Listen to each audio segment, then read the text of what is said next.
Hey everybody, Jamin here from Game Show. So if you're someone who plays a lot of sports games, which is not me, I don't really play a ton of those. If you're someone specifically who plays the 2K franchise, you might have noticed this week that 2K shut off its servers for the game. I mean, the game was released in October in 2013, and that meant that it had been online for about a year and a half. So if you're someone who owned a PlayStation 4 or an Xbox One, the save files all had DRM that ping the servers to validate that you were authorized to play it. So when they shut down the servers, that meant a lot of people lost their My Career files, and My GM modes were totally useless. So, I mean, long story short, it's sort of as if, you know, if the actual NBA had just, not just shut down, but had gone back and deleted all the archives. It's as if the players never even really existed. So in this game, you know, career mode is where you create an avatar, and it's usually some kind of facsimile of yourself.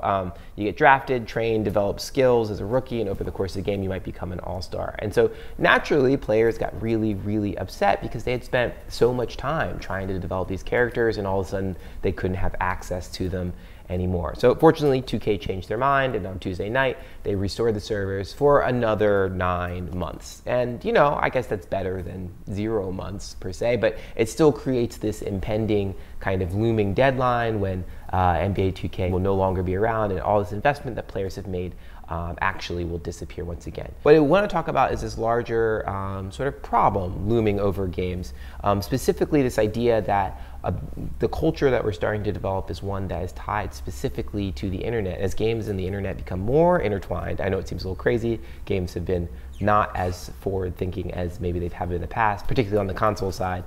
As games become more intertwined with the internet, we're starting to face some of these larger issues, particularly around preservation, conservation, etc. So just a little bit of context. So if there's a movie like The Godfather, for example, we'll probably always be able to go back and watch it. But games that are plugged into the internet basically expire the moment that someone pulls the plug. And you're starting to see more of this, more games that are being affected by this very basic reality of our current contemporary existence. So a game like League of Legends, for example, completely operate on the internet, or games like Dark Souls will be missing one of their most compelling parts, where, you know, players can drop in from around the world into your game, and you can see the ghosts of fallen players who are scribbling notes on the floor.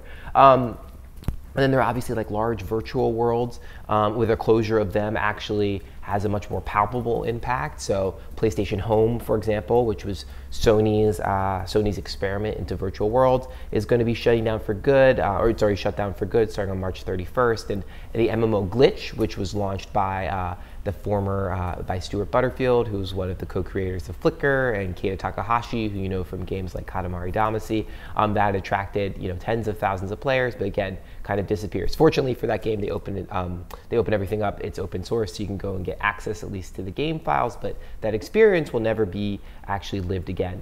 This is something that has a little bit of this idea of like how to preserve these internet-driven play experiences has a little bit of personal relevance to me. I've worked with the Museum of Modern Art over the last couple of years in terms of helping them take games into their permanent collection. And one of the games that I helped select was EVE Online, you know, space trading and exploration game, which again exists entirely online. And one of the things that Moma had to do was basically get collected backup data from CCP, the maker of the game, which has recordings of all the players and all the battles and whatnot, so that in the future someday, even if EVE is no longer a game, if CCP is no longer a company, you'll be able to go back and sort of experience that by proxy.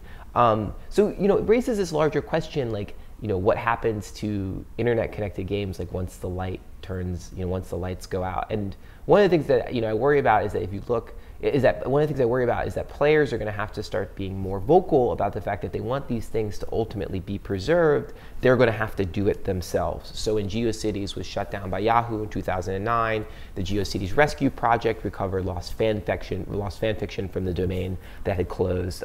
You know, artists created a system that takes photographs of old websites so people will just remember what the internet looked like way back in the day. There's a Wayback Machine, for example, which caches websites. You can go back and see what things used to look like. And even the Library of Congress has been preserving social media. You can go look up all of your wonderful tweets someday. I don't know if they're in paper form or not. Regardless, you see that you're starting to see, like, outside of the companies that create these things, you know, Twitter isn't archiving these things, but this, the Library of Congress is. You're starting to see external forces coming in and deciding to try to find ways to preserve these sorts of experiences. And one of the things I think is really unfortunate is that games have been very resistant to this. So for example, the Electronic Software Association has said that they don't want to support any kind of preservation efforts by museums for old abandoned games that are not even being used right now because they're concerned about hacking, whatever that might be. And it's really sad because it means that we're facing this prospect where these games that are entirely deployed and lived on the internet may just completely go away and disappear. Ask anyone who played The Sims Online how they feel about that experience and the idea that no one will ever really know what those places or those worlds would be like. I think it would be a tremendous loss.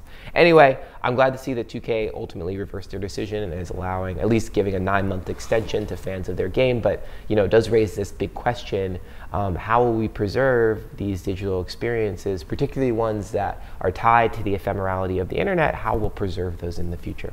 Anyway, I'd love to know what you think. Hash it out in the comments, and I will see you all next week.